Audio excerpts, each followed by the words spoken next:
Let's go on to the Panthers now. Obviously, they made the big splash with Baker Mayfield now coming in. There's a lot of fantasy implications here. We talk about DJ Moore. We know how good he was before, but Dylan, what impact does Baker Mayfield bring to the wide receiver group as a whole? DJ Moore, Robby Anderson, maybe throwing a Terrace Marshall in there. What is his impact on the wide receivers as a whole? Yeah, when Baker Mayfield comes in, I think, I think Baker Mayfield, when you look, he needs a healthy Christian McCaffrey.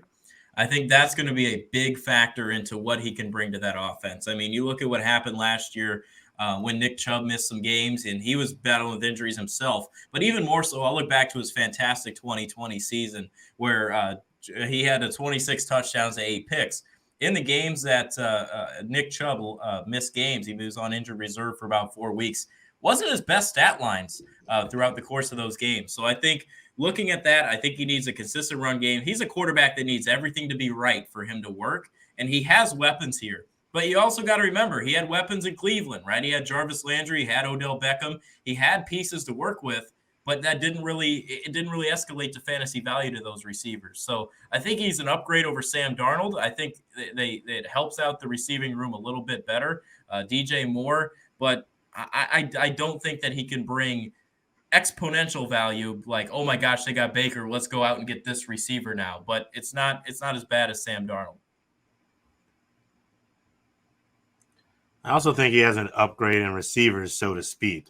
And what I mean by that is the connection was never there with OBJ. Jarvis Landry had the good season, but as last year, Jarvis Landry kind of went as Baker kind of went. What?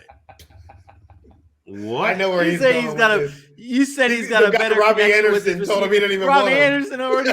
He ain't even on the team yet. Robby Anderson saying, "Fuck this guy." Was hilarious. Yeah. Hey, what was the first thing I said when Baker got traded? Robby Anderson's gonna be his number one this season. Yeah. Robby Anderson. They asked him today. They asked Robby Anderson today about how he felt about Baker Mayfield now being his quarterback in his comments. He's like, I was just defending my quarterback at the time. I was just trying to be behind my quarterback then. Robby Anderson now backpedaling. We're about to see him retire because Baker Mayfield's his quarterback. He already questioned it. He gonna be OBJ. He not gonna get any targets, and he gonna be mad. Right? Yeah. There you go. Terrace Marshall breakout season. Yeah, but all I meant was just the way that the receivers kind of worked with him in Cleveland was just underwhelming. And I mean, at one point now you're left with Jarvis Landry as your one. You're hoping Higgins can go off. Peoples-Jones was a big name for 2 weeks or something like that. So once there was no OBJ and Njoku was yet to show up, now you look at a compliment of a guy like DJ Moore who can make it work with any quarterback, Robby Anderson who can get down the field if you're willing to throw him the ball after all the jokes you just made, and Terrace Marshall, a guy we believe as a youngster has a pretty bright future. So I think with these weapons, this receiving core, and of course if CMC can be healthy, I do like the weapons he has there, and I do think he has another good chance to have a good season if he is named the starter, so to speak. Does anyone's value jump up? Dylan mentioned it before with like no one's value really skyrockets or anything like that. Does DJ Moore's value change? Does it go up now that he has Baker Mayfield? Does Robby Anderson? Does anyone's value change now that Baker Mayfield is a quarterback in Carolina? No. I mean, when has Baker really been a fantasy guy? Right. Like, we could talk about Baker Mayfield, and I know Dylan likes Baker Mayfield as a quarterback from a real football perspective, but he's not a fantasy guy. He's not going to come in and throw 40 to 45 touchdowns. We talk about things having to be right around him. The fact of the matter is that offense is not going to be some high-powered, explosive offense. It still goes as one man goes, and that's Christian McCaffrey. He's going to be the fantasy guy there. He's going to be the one that gets all the fantasy points. And then DJ Moore should fill in like we talked about as a really good receiver. Robby Anderson will have his moments. But nobody's going to be like, oh, we got Baker now. I'm going to go for 1,500 and 12 touchdowns. Like that's – yeah.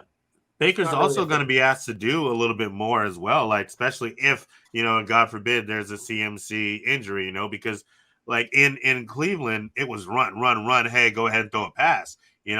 Even here with Christian McCaffrey, like you're going to be dumping the ball and passing and getting the passing game going a lot more than you had to in Cleveland, in my opinion. So he's going to be asked to do more too, which means he's going to need to be more efficient or we'll be having the same conversations we had. Yeah. That spells disaster if he's asked to do more. If Christian McCaffrey gets hurt, they're going to be in the Done. same situation. They're going to be done because it's going to be the same thing. You're going to ask Baker to go out and win you games, and that's where he's prone to mistakes. He plays really well when he's within himself. He can make quick reads, get rid of the ball, but when he starts having to be hero Baker, he starts trying to prove himself too much, and that's when he starts making mistakes. This is not the college level defenses that he was doing that against at Oklahoma.